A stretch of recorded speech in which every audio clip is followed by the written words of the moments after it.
Hello বন্ধুরা, let's কুকে নতুন একটা রেসিপিতে আপনাদের সকলকে স্বাগত জানাই। আশা করছি আপনারা সকলে ভালো আছেন।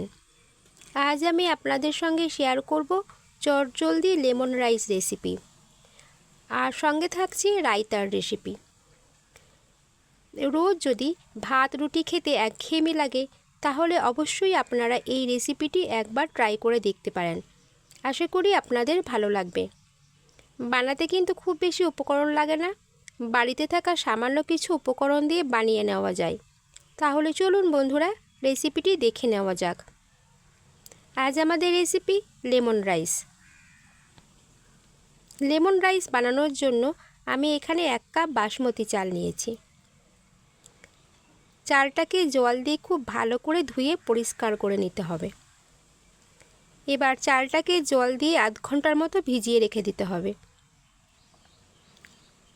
চালটাকে ভিজিয়ে রাখলে ভাতটা ভেঙে যাবে না, লম্বা লম্বা হয়ে থাকবে।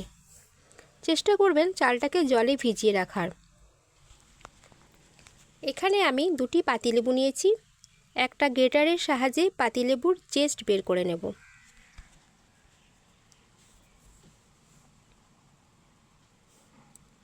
এবার একটা কড়াইয়ে দিচ্ছি 3 টেবিল চামচ ঘি।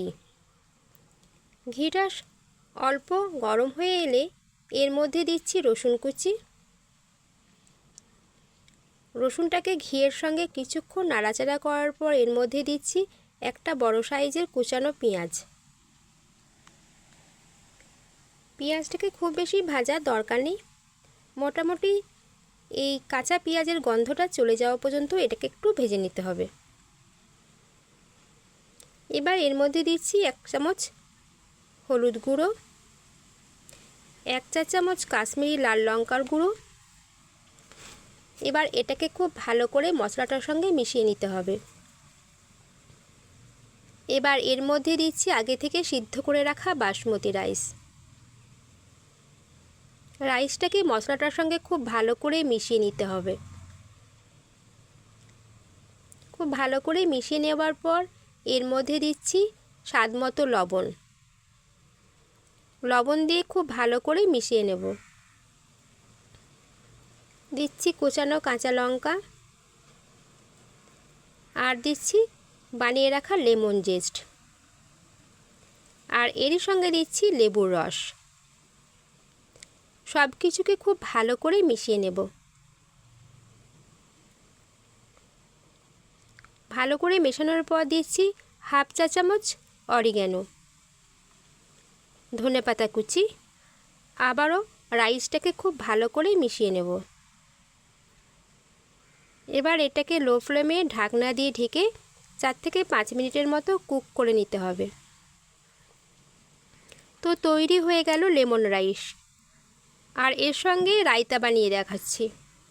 রায়তা বানানোর জন্য আমি এখানে ফেটানো টক দই নিয়েছি। এবার এর সঙ্গে দিচ্ছি শসা কুচি, টমেটো কুচি, কাঁচা লঙ্কা কুচি, আর সবশেষে দিচ্ছি ধনেপাতা কুচি। এবার এর সঙ্গে টেস্ট বাড়ানোর জন্য দিচ্ছি বিট লবণ, সাধারণ লবণ, চাট মশলা, গোলমরিচ গুঁড়ো। এবার সব কিছুকে খুব ভালো করে মিশিয়ে নেব।